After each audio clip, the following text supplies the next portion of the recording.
الحمد لله رب العالمين والصلاة والسلام على سيدنا محمد وعلى آله وأصحابه أجمعين.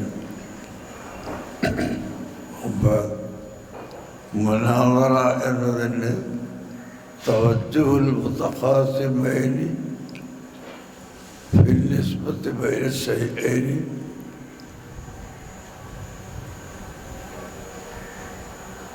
എന്നാണ് പണ്ഡിതന്മാർ പറഞ്ഞ താരീഫ്. തവജ്ജുഹുൽ മുതഖാസിമൈനി ഫിൽ നിസ്ബത്തി ബൈന ശൈഅൈനി ഇദ്ഹാറൻ ലിസ്സവാബ്. ഒരു വിഷയത്തിൽ സവാബ് ഏതാണെന്ന് അറിയാതെ ഇരിക്കുമ്പോൾ രണ്ട് ആളുകളോ അല്ലെങ്കിൽ രണ്ട് വിഭാഗം ആളുകളോ അതിലുള്ള സവാബ് അറിയാൻ വേണ്ടി ചർച്ച നടത്തുക എന്നാണ്. പക്ഷെ ആ താരീഫുകളുടെ കാലവും ഈ കാലവും തമ്മിൽ വ്യത്യാസമുണ്ട്. അവിടെ രണ്ട് കക്ഷിക്കും സവാബ് ഏതാണെന്ന് തിരിയാതെ ഇരിക്കുന്ന കാലഘട്ടത്തിലാണ് ആ പറഞ്ഞത്. ഇപ്പോൾ നടക്കുന്ന വാദപ്രതിവാദം മുനാദറ അങ്ങനെയല്ല. ഹക്കും ബാത്തിലും അഹ്ലുസുന്നത്ത് വൽ ജമാഅത്തിൻ്റെ ആശയം ഹക്കാണെന്നും അല്ലാത്തതൊക്കെ ബാത്തിലാണെന്നും ഉറപ്പുള്ളത് കൊണ്ട് ഇദ്ഹാറുൽ സവാബ് എന്നാൽ സവാബായ ഹക്കായ അഹ്ലുസുന്നത്ത് വൽ ജമാഅത്തിൻ്റെ ആശയം മറ്റുള്ളവർക്ക് വെളിവാക്കി കൊടുക്കാൻ വേണ്ടി എന്നാണ് ഈ വാക്കിൻ്റെ അർത്ഥം വരുന്നത്. അല്ല പഴയ കാലത്ത് ഉള്ളതുപോലെ ഈ രണ്ടാൾ ചർച്ച ചെയ്ത് അതിൽ നിന്ന് ദലീലുകൾ നിരത്തി ഏതൊരു കക്ഷിക്ക് സവാബ് വെളിവാകാൻ എന്ന് ഇപ്പോൾ ആ താരീഫിന് അർത്ഥം ഇല്ല. പഴയ അർത്ഥവും ഇപ്പോഴുള്ള അർത്ഥവും തമ്മിൽ ഈ താരീഫിന് വ്യത്യാസമുണ്ട്. ഇപ്പോഴത്തെ അർത്ഥം ഇദ്ഹാറൻ ലിസ്സവാബ്, അതിൽ അഹ്ലുസുന്നത്ത് വൽ ജമാഅത്ത് മാത്രമാണ് സവാബ്. ആ സവാബിനെതിരായി വരുന്ന കക്ഷികൾ ബാത്തിലാണ് പറയുന്നത് എന്നും അഹ്ലുസുന്നത്ത് വൽ ജമാഅത്താണ് സവാബ് പറയുന്നതെന്നും ജനങ്ങൾക്ക് മനസ്സിലാക്കി കൊടുക്കാൻ വേണ്ടി എന്നാണ്. അതിനു വേണ്ടി നമ്മുടെ സുന്നത്ത് ജമാഅത്തിൻ്റെ പണ്ഡിതന്മാർ ധാരാളം മുനാദറകൾ ഇവിടെ നടത്തിയിട്ടുണ്ട്.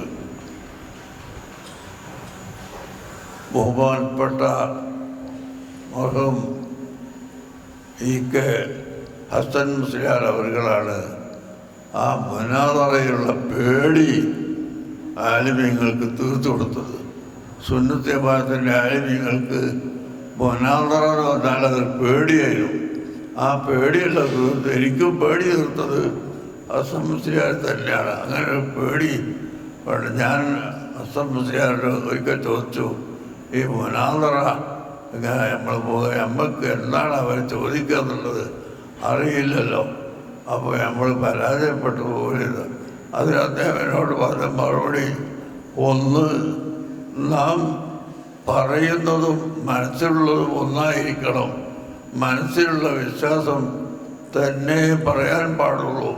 മനസ്സിലൊന്നും വെച്ച് വേറെ ഒന്ന് സംസാരിച്ചാൽ നമ്മൾ തോറ്റു പോകും.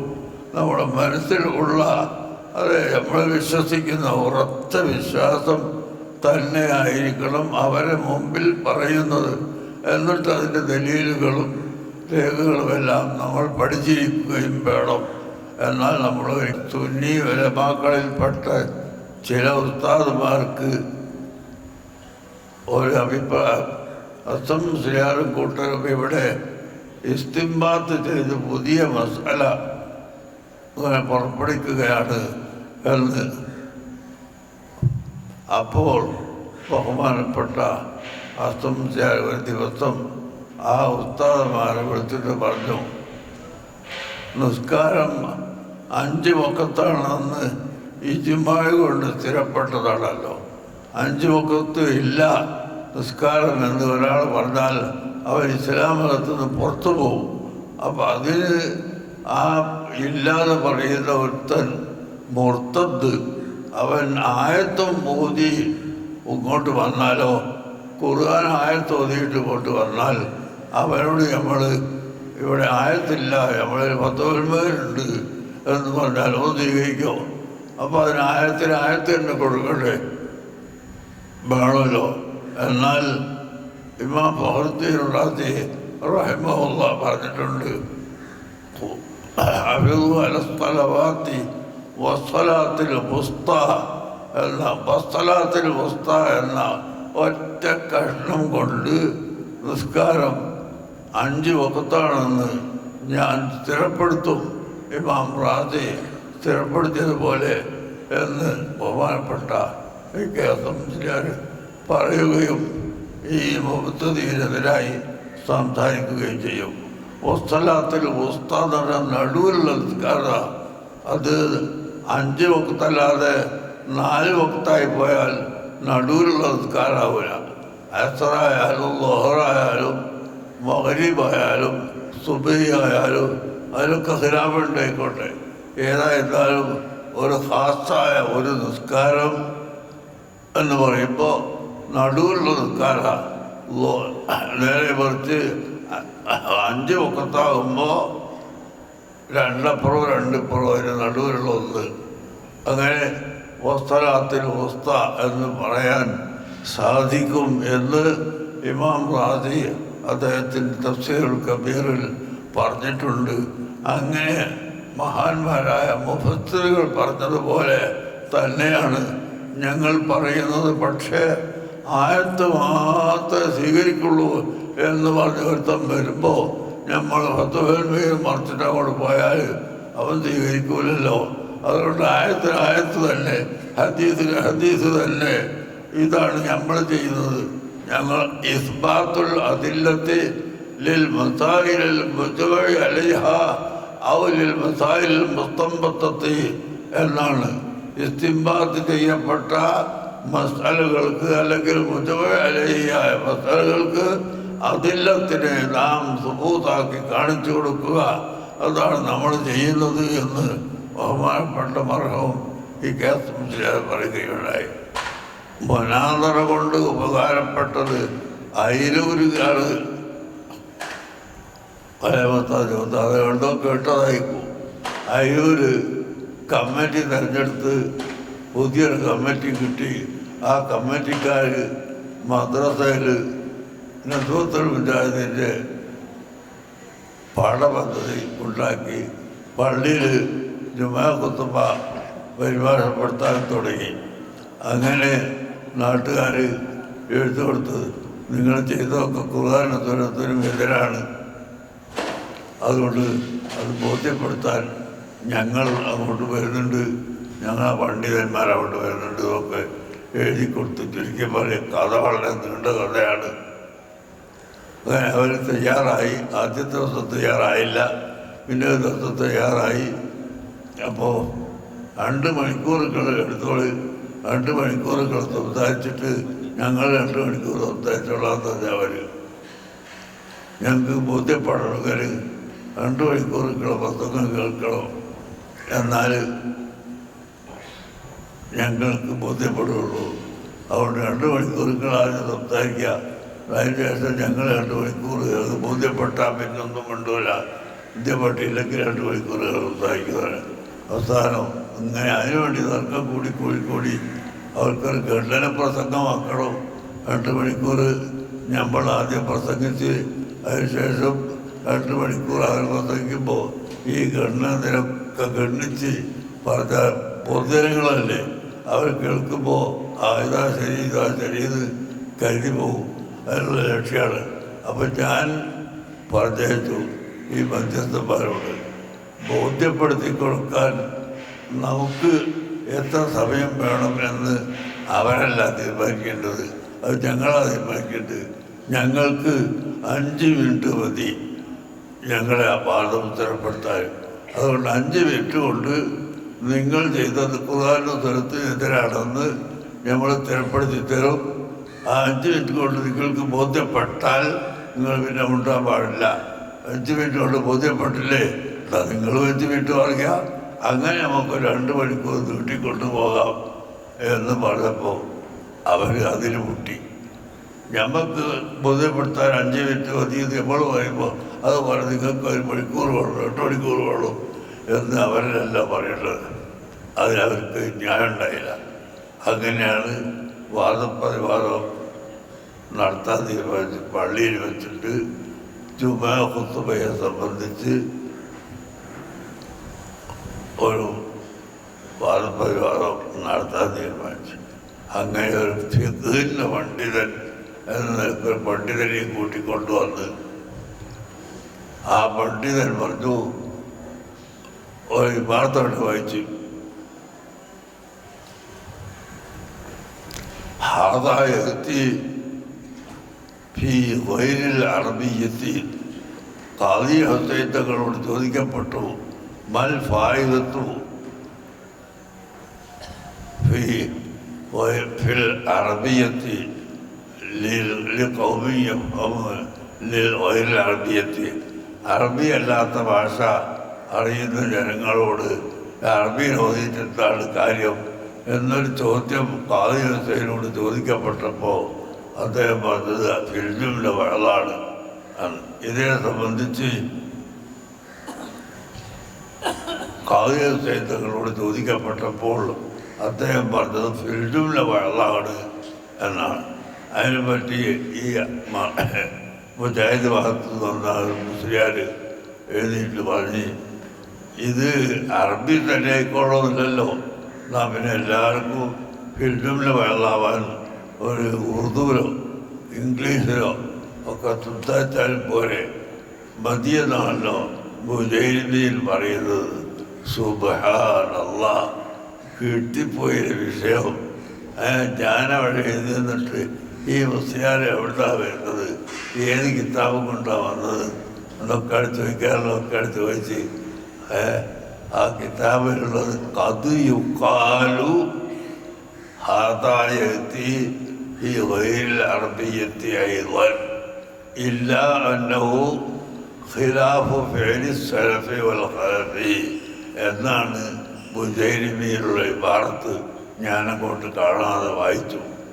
ഖദ് യുഖാലു, ചിലപ്പോൾ ചില മുജാഹിദുകൾ, മുജാഹിദ് എന്നല്ല ഞാനപ്പോൾ വേറെ പദം ഉപയോഗിച്ച് പറഞ്ഞേക്കാം, ഖദ് യുഖാലു, ചിലപ്പോൾ ഈ കൂട്ടർ പറഞ്ഞേക്കാം, ഹാദായത്തി ഫീ ഗൈരിൽ അറബിയത്തി, ഇത് അറബി അല്ലാത്ത ഭാഷയിലും വരുമല്ലോ എന്ന് പറഞ്ഞേക്കാം. പക്ഷേ ഇല്ല അന്നഹു ഖിലാഫു ഫിഅലി സലഫി വൽ ഖലഫി, അത് സലഫിൻ്റെയും ഖലഫിൻ്റെയും പേരിനെതിരാണ് എന്നാണ് ഇവിടെ ഖാദി ഹുസൈനെ സംബന്ധിച്ച് ചോദ്യത്തെ സംബന്ധിച്ച് മുജൈരിമിയിൽ പറഞ്ഞിട്ടുള്ളത് എന്ന് പറഞ്ഞപ്പോൾ ഈ മുസ്ലിയാരെ കൊണ്ടുവന്നത് ഫിത്നയല്ലോ എന്നുള്ളത് അവർക്ക് അപ്പം തോന്നി. ഒരു മുസ്ലിയാരെ കാര്യമായി വിളിച്ച് കൊണ്ടുപോയതായിരുന്നു സുന്നിയാന്ന് പറഞ്ഞിട്ട്. അപ്പോൾ നോക്കുമ്പോൾ സുന്നി ഈ കിതാബിൻ്റെ ഇബാറത്തിൻ്റെ അത്തടയും ഇത്തടയും വെട്ടി കൊടുത്തിട്ട് വായിച്ച് കേൾപ്പിച്ച ഈ മൗലവിമാർക്കാണെങ്കിലും മുജൈരിമി എന്താണ് അതിലുള്ള എന്താണെന്നിട്ട് അറിയുമല്ല. ഈ മുസ്ലിയാർ കരുതി കൂട്ടി വെച്ചാണ്, ഞാൻ കിതാബില്ലാണ്ടല്ലേ ഞാൻ പോണത്. അപ്പോൾ എനിക്കത് അറിയില്ല മനസ്സിലാക്കിയിട്ട് ഇവരിങ്ങനെ ഹാദായത്തി ഫീ ഗൈരിൽ അറബിയത്തി ആയതുകൊണ്ട് മാത്രം വായിച്ചു. അപ്പോൾ എനിക്കതിൻ്റെ അപ്പുറം ഇപ്പുറം അറിയാം. ഖദ് യുഖാലു എന്നപ്പുറത്തുണ്ട്, ഇല്ല അന്നഹു ഖിലാഫു ഫിഅലി സലഫി വൽ ഖലഫി, ഇത് അവസ്ഥാനവും ഉണ്ട്. ഇത് രണ്ടും ഞാൻ വായിച്ചപ്പോൾ ഈ മൗലവി സാഹിബ് കൂട്ടിപ്പോയി. അങ്ങനെ അത് കഴിഞ്ഞ് പിന്നെ കുറച്ച് കഴിഞ്ഞപ്പോൾ 1300 കൊല്ലത്തിൻ്റെ ഇടയിൽ ഏതെങ്കിലും ഒരാൾ സഹാബിയോ താബിഇയോ തബഅത്താബിഇയോ ഏതെങ്കിലും ഒരാൾ ജുമാ ഖുത്ബ അറബി അല്ലാത്ത ഭാഷയിൽ നിർവഹിച്ചതായി തെളിയിക്കാമോ എന്ന് എൻ്റെ ചോദ്യത്തിൽ അബ്ദുൽ ഖാദർ മൗലവി എഴുതിയിട്ട് കളിയാക്കി ചിരിച്ചിട്ട് ആവിത്താവിൻ്റെ വർത്താനം പറയുന്നത് ഇവിടെ ഞങ്ങൾക്കതൊന്നും പ്രശ്നമല്ല, സഹാബി മാത്രം മറ്റേ മാത്രം എന്നിട്ട് ഞങ്ങൾക്കതിവിടെ പ്രശ്നമല്ല എന്ന് പറഞ്ഞിട്ട് കളിയാക്കി പരിഹരിച്ച് ചിരിച്ച്. അപ്പം അങ്ങനെ അവസാനത്തെ 5 മിനിറ്റ് എന്നുള്ളത് 15 മിനിറ്റ് അതിൻ്റെ അവസാനം കരാറിൽ ഉറപ്പിച്ചത്. അവസാനം 15 മിനിറ്റ് അവർക്കുണ്ടാവുമല്ലോ. അപ്പോൾ ആ 15 മിനിറ്റിൽ എല്ലാം പറഞ്ഞ് ഒപ്പിച്ചാണെന്ന് വിചാരിച്ച് പേടിച്ചാ. പക്ഷെ ഞങ്ങൾ കരാറിലില്ല 15 മിനിറ്റ് നമ്മൾ അവിടെ ഇരുന്നോളൂ. അങ്ങനെ എൻ്റെ അവസരം കഴിഞ്ഞ് ഞങ്ങൾ എഴുതിയിട്ട് ആളുകളൊക്കെ ഒന്നായി എഴുതിയിട്ട് ഇവൻ അവസാനത്തെ 15 മിനിറ്റ് ഇങ്ങനെ അട്ടഹാസിക്കുന്നുണ്ട്. അത് പോലെ പോലെ പോലെ എനിക്ക് പറയാനുണ്ട് എന്നൊക്കെ പറഞ്ഞിട്ട് ഇങ്ങനെ പ്രസംഗിക്കുന്നുണ്ടാവും. അവസാനത്തെ 15 മിനിറ്റ് അത് കഴിഞ്ഞ് വന്ന് ഞങ്ങൾ സ്ഥലത്ത് ഇങ്ങനെ ഇരിക്കുമ്പോൾ നാട്ടുകാർ കുറേ ആളുകൾ, കടപ്പുറത്തുള്ള മത്സ്യത്തൊഴിലാളികൾ നിറച്ചുകൊണ്ട് 1000-ഓളം ആളുണ്ട്. ഇവരോട് നമ്മളെ KM മുഹമ്മദ് വരാന്നവരാണ് അല്ലാഹു റഹ്മു. അയാൾ എഴുതി ചോദിച്ചു, ഇന്നിപ്പോൾ നിങ്ങളുടെ അഭിപ്രായം എന്താ? APM അബൂബക്കർ ഒറ്റക്കായതുകൊണ്ട് വേറെ ആരുമില്ലല്ലോ, മൂപ്പര് തോറ്റുപോയിന്നോ അതല്ല മറ്റൊരു തോറ്റുപോയി, എന്താ അവിടെ ഉള്ളത്? അപ്പോൾ 4 മുതലാളിമാർ ഉണ്ടായിരുന്നു അവിടെ, കാരണവന്മാർ മധ്യസ്ഥം വഹിക്കാൻ വന്ന 4 ആൾ. അവരോട് ഈ കടൽ തൊഴിലാളികൾ പറഞ്ഞു, നല്ല ഓർമ്മ വെക്കണം, സഹാബികൾ പ്രശ്നമല്ല എന്ന് പറഞ്ഞ് മൗലവിയുടെ ഭാഗത്തുള്ളവരുടെ കയ്യിലാണിപ്പോൾ ഈ ബാലിൻ്റെ കണക്കും ബുക്കും ഒക്കെ ഉള്ളത്. അതിങ്ങോട്ട് വാങ്ങിപ്പോൾ തന്നെ ഞങ്ങളുടെ കയ്യിൽ. ഇല്ലെങ്കിൽ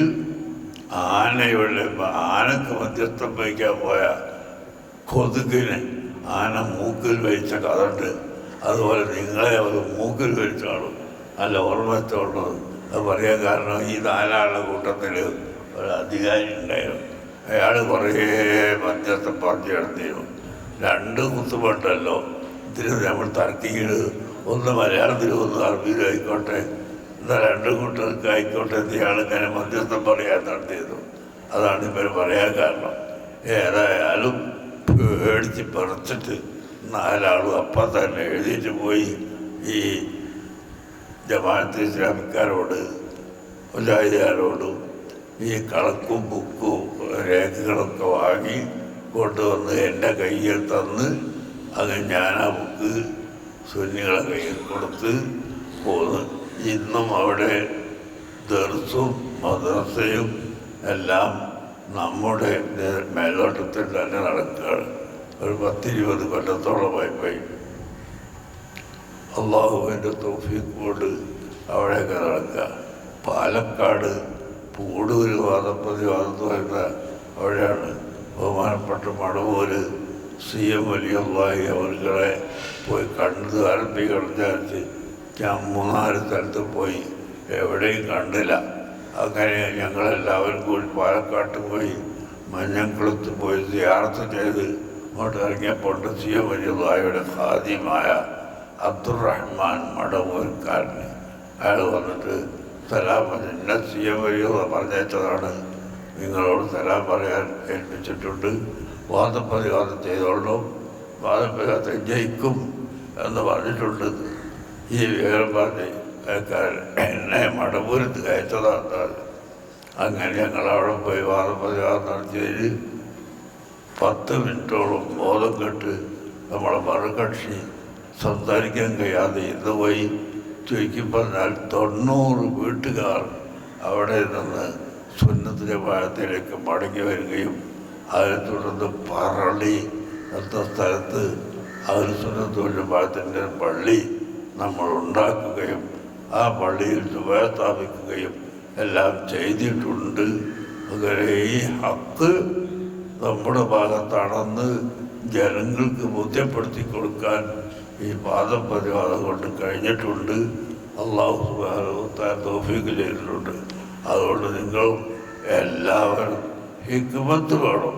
ഹിക്മത്തില്ലെങ്കിൽ ഇതൊന്നും നടക്കുക. അങ്ങനെ പേടിച്ച് കുത്തിയിട്ടാൽ ഒന്നും നടക്കുക. നല്ല ഹിക്മത്ത് വേണം. അതാണ് നേരത്തെ പറഞ്ഞ 3 വിഷയം. ഉദ്ഉ ഇലാ സബീലി റബ്ബിക ബിൽ ഹിക്മത്തി വൽ മൗഇദത്തിൽ ഹസനത്തി വജാദിൽഹും ബില്ലത്തി ഹിയ അഹ്സനു എന്ന 3ാമത്തെ ചീത്തൽ ജാതിതര മുജാദലയല്ല, അവിടെ മുനാദറയാണ്. അതുകൊണ്ട് ഉദ്ദേശം കോട്ടപ്പുറം സംവാദം കഴിഞ്ഞതിന് ശേഷം സുന്നികൾ പിന്നെ സംവാദത്തിന് വെല്ലുവിളിച്ചിട്ടില്ല എന്ന് ഈയിടെ ഒരു മുജാഹിദ് മൗലവി പറയുകയുണ്ടായി. കോട്ടപ്പുറം സംവാദത്തിൻ്റെ ചരിത്ര പശ്ചാത്തലവും അതിലെങ്ങനെയായിരുന്നു ഉസ്താദ് ഹീറോ ആയി സെലക്ട് ചെയ്യപ്പെട്ടതെന്നോ, മുജാഹിദുകൾ മാറി മാറി 10ഓളം പ്രഭാഷകർ അണിനിരന്നിട്ടും 3 ദിവസം നിന്ന് പൊരുതിയ ഉസ്താദിൻ്റെ പവറിൻ്റെ പിന്നിലെ രഹസ്യവും ഈ സാമാജികർക്കറിയാൻ ഏറെ താല്പര്യമുണ്ട്. അത് ഒരു ദിവസം സംസാരിച്ചപ്പോൾ നമുക്ക് ശരിക്കും സംസാരിക്കാൻ കഴിഞ്ഞു എന്നതുകൊണ്ട് നമ്മളെ ഉലമാക്കളെല്ലാം എന്നെ തന്നെ അവിടെ ആ വിഷയത്തിൽ നിർത്തിയതാണ്. അന്ന് കോട്ടുമല ഉസ്താദ്, KK ഉസ്താദ്, അങ്ങനെ എല്ലാവരും ഉണ്ട്. അവരൊക്കെ പകല് അഭിപ്രായപ്പെട്ട് രാത്രി നേരം പറഞ്ഞാൽ കിടന്ന്. അപ്പോൾ ഞാൻ തന്നെ പോയാൽ മതിയത് അവരൊക്കെ തീരുമാനിച്ചതാണ്. പിന്നെ നമ്മൾ ഇതുവരെ വിളിക്കാത്തത് അന്ന് ചോദിച്ച ചോദ്യത്തിന് മറുപടി ഇപ്പോഴും കിട്ടിയിട്ടില്ല. 40 കൊല്ലമായിട്ടും ശിർക്കിൻ്റെ നിർവചനം എന്താണ് എന്ന് നമ്മൾ ചോദിച്ചത് ഇതുവരെ കിട്ടിയിട്ടില്ല. പക്ഷെ അവർ കുറേ മാറ്റിയിട്ടുണ്ട്. അവർ ബറാത്തിലാവ് ചക്കരച്ചോറ് വെച്ചാൽ അത് ശിർക്ക്, പിന്നെ മരിച്ചവരെ വീട്ടിൽ പോയി ഖുർആൻ ഓതിയാൽ അത് ശിർക്ക്, ഇത് ശിർക്ക്, അത് ശിർക്ക്, ഇത് ശിർക്ക്, തൊട്ടതൊക്കെ ശിർക്കാന്ന് പറയല്ലായിരുന്നു. ഇപ്പം അത് പറഞ്ഞിട്ടില്ല. അപ്പോൾ ശിർക്കിൻ്റെ നിർവചനം എന്താണെന്ന് നമ്മൾ ചോദിച്ചിട്ടുണ്ട്. ആ ചോദ്യത്തിന് ഇന്ന് വരെയും അവർക്ക് മറുപടി പറയാൻ സാധിച്ചിട്ടില്ല. ഖുർആനിലുണ്ട് അതിനുള്ളതാണോ അന്ന് ചോദിച്ചത്, അതിനെന്തിനുള്ളതാ? ഖുർആനിലുണ്ട് പിന്നെ എന്തിനുള്ളതാ? അപ്പം അത് പറയാൻ കഴിയാത്തതുകൊണ്ടാണ്, അത് മറുപടി കിട്ടാത്തതുകൊണ്ടാണ് നമ്മൾ പിന്നെ വിളിക്കാത്തത്. അതിപ്പോൾ എനിക്ക് സുഖമില്ലാതെ വിചാരിച്ചിട്ട് വിളിക്കൂലെന്ന് വിചാരിച്ചിട്ടുണ്ടായിരിക്കും. ചോദ്യം വിളിക്കലൊക്കെ എപ്പോഴും വിളിക്കുക. സുഖമുള്ള കുട്ടികൾ ധാരാളമുണ്ട്. അതല്ല, നമുക്ക് എപ്പോഴും വിളിക്കാം. പക്ഷെ ഇതാദ്യം പറഞ്ഞു തരണം. ശിർക്കിൻ്റെ നിർവചനം എന്താ? ചക്കരച്ചോറൊക്കെ ശിർക്കാണോ എന്നപ്പോഴാണ് തിരിയല്. അതിനല്ലേ പണ്ട് പറയുക രാത്രിയാവും ചക്കരച്ചോറ് വെക്കുക, അത് ശിർക്കാണ്.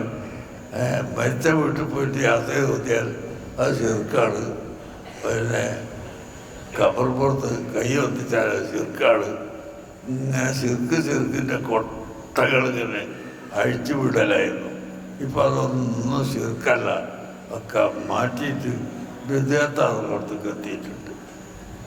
കോട്ടപ്പുറത്ത് ഈ 3 ദിവസം നിന്ന് പൊരുതാനുള്ള ഒരു എനർജിയുടെ രഹസ്യം അറിഞ്ഞാൽ കൊള്ളാമായിരുന്നു. എനർജിയുടെ രഹസ്യം ഞാൻ പറഞ്ഞല്ലോ. എല്ലാ ഉസ്താദന്മാരുടെയും പൊരുത്തവും ഉസ്താദന്മാരുടെ പ്രേരണയും തന്നെ, പ്രത്യേകിച്ച് വലിയുള്ളയുടെ നിർദ്ദേശവും അവിടുത്തെ നോട്ടവും ഉണ്ടായിരുന്നു എന്നതാണ് അതിൻ്റെയൊക്കെയുള്ള രഹസ്യം. പൂനൂര് സംവാദത്തിൽ എങ്ങനെയായിരുന്നു ഉസ്താദ്? പൂനൂർ സംവാദത്തിൻ്റെ കാലത്തൊന്നും ഞാൻ തെഞ്ഞാറ് വന്ന കാലത്താണത്. ഞാൻ തെഞ്ഞാറ് വന്ന കൊവിലിസാരോ ഇല്ലോ പോകുന്ന കാലത്താണ് അതുണ്ടായത്. കാന്തപുരത്തുനിന്ന് കുന്നമംഗലത്തേക്ക് പതിയെ തീർക്കാതെ ഉസ്താദിനെ വയത് കേൾക്കാൻ നടന്നു വരില്ല. വൈകുന്നേരം അസറിന് നടന്ന് ഇഷാകുമ്പോഴത്തൂടെ എത്തും, കുന്നമംഗലത്തെത്തും. നടന്നിട്ട് ഇങ്ങനെ കേക്കോത്ത് 10 വട്ടോട് കേക്കോത്ത് കൂടെ ഇങ്ങനെ ഞങ്ങൾ 3-4 ആൾ നടക്കും. നടന്നിട്ട് ഇവിടെ ഇഷാകുമ്പോഴേക്ക് എത്തും. കേക്കോത്തത് മകരിക്കും. അത് പിന്നെയും നടക്കും. നടന്ന് കുന്നമംഗലത്ത് വരും. അങ്ങനത്തെ ആ കാലത്താണ്. ഏത് സംവാദത്തിലായിരുന്നു ഇനി AP പറയട്ടെ, ഈ കുട്ടികളോടൊന്നും നിങ്ങൾ പറയേണ്ടതില്ല എന്ന് ഈക്കയോട് പ്രധാനപ്പെട്ട ഒരു പണ്ഡിതൻ പറഞ്ഞു? അത് ഏത് സംവാദത്തിലായിരുന്നു? അത് പൂടൂര്. പൂനൂർ. പൂടൂര്. പൂടൂർ. പൂനൂരല്ല, പൂടൂര്, പാലക്കാട്. പാലക്കാട്. അതിൻ്റെ ചെറിയ വിവരണം. അതിൻ്റെ വിവരണം തന്നെ അവര്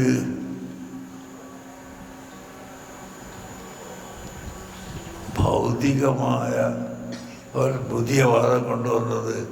ആ വാദപ്രകാരത്തിലാണ് അഭൗതികവും ഭൗതികവും എന്ന് പറഞ്ഞിട്ട് രണ്ടാക്കി തീർത്തിട്ട് ആ ഭൗതികമായ മാർഗത്തിലൂടെ സഹായം അഭ്യർത്ഥിക്കുക അത് പാടുണ്ടോ ഇല്ലേ എന്നൊരു ചോദ്യമായിട്ട് വന്നത്. അപ്പോൾ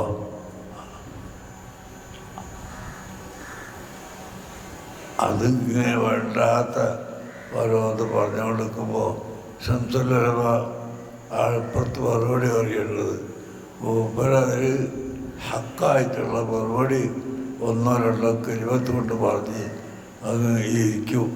അപ്പോൾ ബാക്കിയുള്ള ടൈമും കൂടി അവരെടുത്തിട്ട് ചോദ്യം ഒരു പ്രസംഗമാക്കി മാറ്റി ഇങ്ങനെ കൊണ്ടുപോകുക. അപ്പോൾ മൂപ്പർക്ക് ഈ പുള്ളന്മാർ പറയുന്നതൊക്കെ പറയാൻ പാടില്ലല്ലോ. അതുകൊണ്ട് വാണിയമ്പലത്താത് പറഞ്ഞ് നിങ്ങൾ അവരെ ആ വാക്കൊന്നും മറുപടി പറയാൻ പോണ്ട. അപ്പം ഞാൻ പിന്നെ വേഗം എന്നെ ഏൽപ്പിച്ചപ്പോൾ ഞാൻ ഭൗതികമൊന്നുമില്ല, ഇവർ ഉദ്ദേശിച്ച അർത്ഥം എനിക്കറിയാമെങ്കിലും ഞാൻ പറയും ഭൗതികമായ കാര്യത്തിലൊക്കെ നിങ്ങൾ സംബന്ധിച്ചല്ലോ. ഒരു കുട്ടിയെ കിട്ടണം, മഴ കിട്ടണം, രോഗം മാറണം, ഇതൊക്കെ ഭൗതികമാണ്. ഇതിലൊക്കെ നിങ്ങൾക്ക് സംശയമില്ല. പിന്നെ അഭൗതികം എന്ന് പറഞ്ഞു കഴിഞ്ഞാൽ സ്വർഗം കിട്ടണം, അതാ. അപ്പോൾ പിന്നെ ആലോചിക്കാം, ഇതിലൊക്കെ തീരുമാനമായല്ലോ. മഴ കിട്ടണം, മമ്പറത്ത് വെച്ച് കൊടിയെടുത്താൽ ചെറുക്കുന്നല്ലേ നിങ്ങൾ പറയല്. ഇപ്പോൾ മമ്പറത്ത് വെച്ച് കൊടിയെടുക്കാം, അത് ചെറുക്കല്ല, അത് ജായിതാകുമ്പോൾ സംബന്ധിച്ചില്ല. എന്തായാലും ഉദ്ദേശിച്ചപ്പോൾ ഞങ്ങളാർത്തല്ല ഉദ്ദേശിച്ചത് ഇങ്ങനെ കുളിക്കും. നിങ്ങളുദ്ദേശിച്ചല്ല ജനങ്ങളൊക്കെ കേൾക്കുന്നത്. ഇവർക്കൊക്കെ അറിയാം ഭൗതികമൊന്നും എന്നാൽ ദുന്യാവുമായി ബന്ധപ്പെട്ട് എന്നാണ് അതിനകത്ത്. അഭൗതികം എന്ന് പറഞ്ഞാൽ അല്ലാത്തത് എന്ന് പറയുന്ന മനുഷ്യരായി ഇരിക്കുന്നത്. നിങ്ങൾ ഈ മനുഷ്യരെല്ലാവരും കൂടി വേണ്ടിയാക്കണ്ടെന്ന് കൂട്ടി പറഞ്ഞപ്പോൾ അന്നൊക്കെ ഇങ്ങനത്തെ കൂറ്റല്ലല്ലോ, നല്ല കൂറ്റല്ലേ ഉള്ളല്ലോ.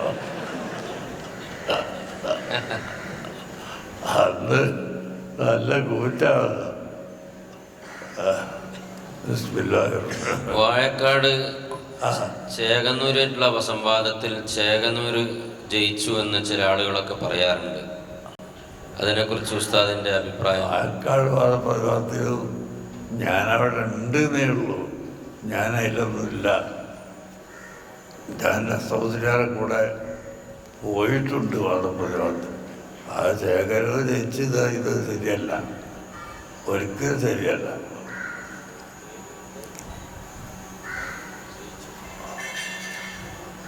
ഇവിടെ കണ്ണീത്തുത്താതും ഉണ്ടായിരുന്നു നമ്മുടെ തുണികളുടെ ഭാഗത്ത്.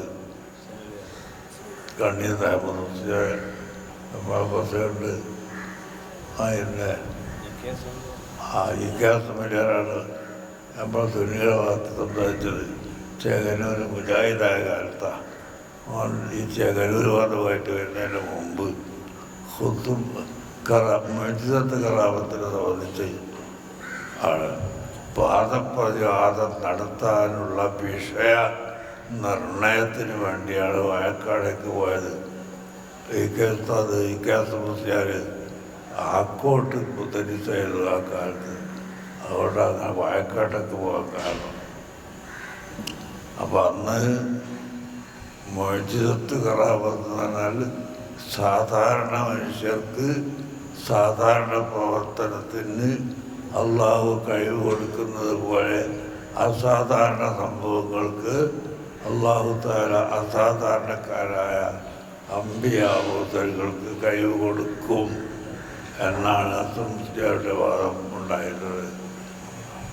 അങ്ങനെ കൊടുക്കാൻ പാടില്ലെന്നാണ് അവൻ്റെ വാദമുണ്ടായത്. അതിനെ നമ്മൾക്കുള്ളവരങ്ങനെ പറഞ്ഞു എന്നല്ലാതെ ചേകനൊന്നും ഒരിക്കലും വിജയിക്കാൻ സാധിച്ചിട്ടില്ല. ഈ സംവാദ ഗണന രംഗത്ത് ഉസ്താദിൻ്റെ ചെറുപ്പകാലത്തിലുള്ള ഒരു പ്രചോദനം, പ്രത്യേകിച്ച് ആ കാലത്തുള്ള ആളുകളിലൊന്നും ഇത്തരമുള്ളൊരു വിശാലമായ കാഴ്ചപ്പാട് വായിക്കാൻ കഴിഞ്ഞിട്ടില്ല. ഇത് എവിടെ നിന്നായിരുന്നു ഉസ്താദിന് പ്രചോദനം ഉണ്ടായിരുന്നത് എന്ന് പറഞ്ഞല്ലോ. റസൂലുള്ളാഹിയുടെ പ്രവേശത്തോടു കൂടിയാണ് നമുക്ക് ഇതൊരു പുറത്തല്ലാതെ മനസ്സിലായി. ഞാൻ ആദ്യമായി റസൂലുള്ളാഹി റഹ്മത്തുള്ളാഹി അലൈഹി ഈയാണ്ട് മുദരിസായിരുന്ന കാലത്ത് കപ്പുറം എന്ന സ്ഥലമുണ്ട്, ശിവപുരം കപ്പുറം, ഈയാടിൻ്റെ അടുത്താണ്. അവിടെ ജമാഅത്തെ ഇസ്ലാമിക്കാർ പരിപാടി വെച്ച് ആ പരിപാടിയിൽ അന്ന് ജമാഅത്തെ ഇസ്ലാമിയും ഇന്നത്തെ പോലെയല്ല, ഗണ്ണനത്തിനും വാദപ്രതിവാദത്തിനും ഒക്കെ തയ്യാറാകുകയായിരുന്നു. അതിനൊക്കെ അപ്പുറത്തെ പരിപാടിയിൽ അവർ സുന്നികൾ വാദപ്രതിവാദത്തിൽ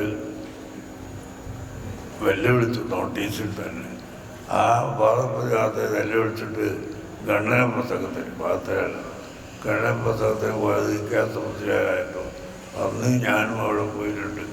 അങ്ങനെ അവസാനം 2 ദിവസം സംസാരിച്ചു.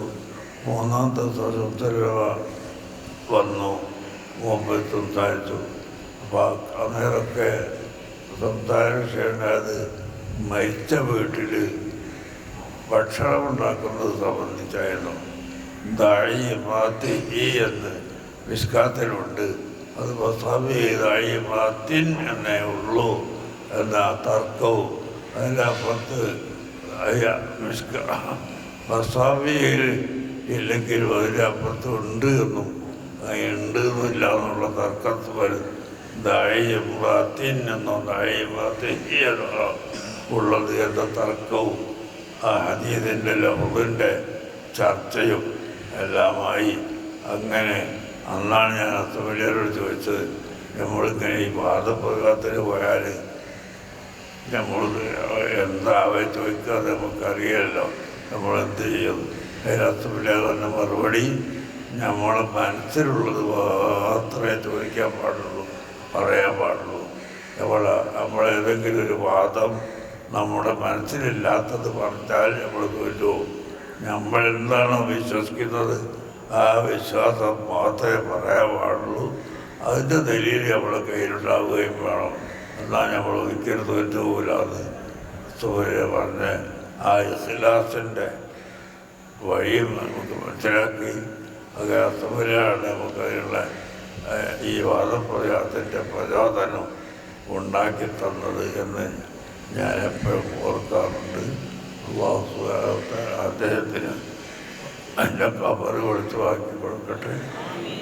അപാരപ്പെട്ട ഈ കേസുംശിയായി വന്നതിന് ശേഷമാണ് ഇവിടെ ജുമാ ഖുത്ബ പല പള്ളികളിലും പാലക്കാട് ഭാഗത്ത്, അതുപോലെ മറ്റേ നിലമ്പൂർ ഭാഗത്ത് എല്ലാ പള്ളികളിലും ഖുത്ബ പ്രസംഗമുണ്ടായിരുന്നു.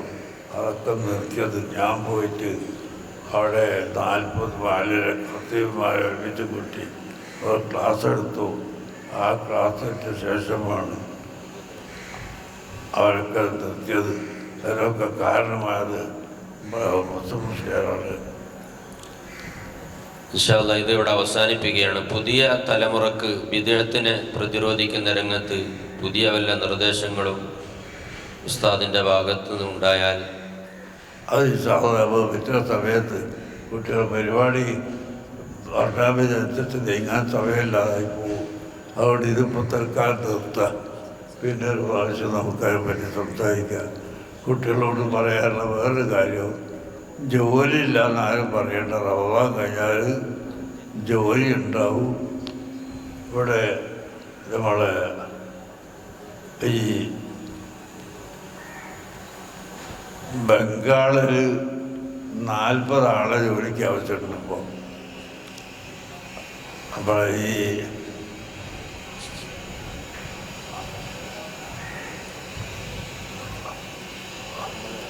അവിടെ ട്രെയിൻ പോകുന്ന ലൈനില്ലേ, ഏത് ലൈന്? കോക്കൺ. ആ കോക്കൺ ലൈനിൽ 85 ആളെ തൊഴിലിന് ആവശ്യമുണ്ട് ഇപ്പോൾ പള്ളികളിലേക്ക്, ഇമാമായിട്ടും ഖത്തീബായിട്ടും. അതിനൊക്കെ കുറച്ചൊരു ത്യാഗസന്നദ്ധത ഉണ്ടായാൽ നല്ല ജോലി കിട്ടും ഇൻഷാ അല്ലാഹ്. ഇല്ല ചെറിയ ചെറിയ ലഫ്ളുകൾ പോയാലൊക്കെ ഒന്ന് പഠിച്ചാൽ മതി, എന്നാൽ നല്ല ജോലിയും കിട്ടും. അവിടെയൊക്കെ ഇപ്പോൾ ഉള്ളതാരറിയാം, അവിടെയൊക്കെ ഹോട്ടൽ പണിക്ക് പോയിട്ടുള്ള ആളുകൾ ആ കാലത്ത് ഇമാമത്ത് നിൽക്കാൻ ആരില്ലാണ്ട് നിന്നപ്പോൾ എന്നാൽ പിന്നെ ഞാൻ നിൽക്കാതെ പറഞ്ഞിട്ട് നിന്ന് അങ്ങനെ പിന്നീട് ഇമാമായി, പിന്നെ പിന്നീട് തലക്കെട്ട് കെട്ടി അങ്ങനെ ഇമാമായിട്ടുള്ളവരാണ് കോക്കൺ ഏരിയകളിലെ അധിക പള്ളിയിലെ ഇമാമിങ്ങൾ. അതുകൊണ്ട് അവിടെയൊക്കെ നമുക്ക് ഇപ്പോൾ ഒരു 100 ചില്ലാണ് ആളുകൾ 2 ഭാഗത്തും ആയിട്ട് ആവശ്യമുണ്ട്. ലേഖകളൊക്കെ നമ്മളെ വരൻ്റെ അടുത്ത് തന്നെ കിട്ടണം എന്ന് ഉദ്ദേശിച്ചതിന് പകരം ദീനിൻ്റെ സേവകന്മാരാവണമെന്നവർ നിയ്യത്ത് നിങ്ങളെ കൽബിൽ വരണം. എന്നാൽ ജോലിയുമായി ദീനിൻ്റെ ഖിദ്മത്തുമാകും. അല്ലാഹു തൗഫീഖ് ചെയ്യട്ടെ.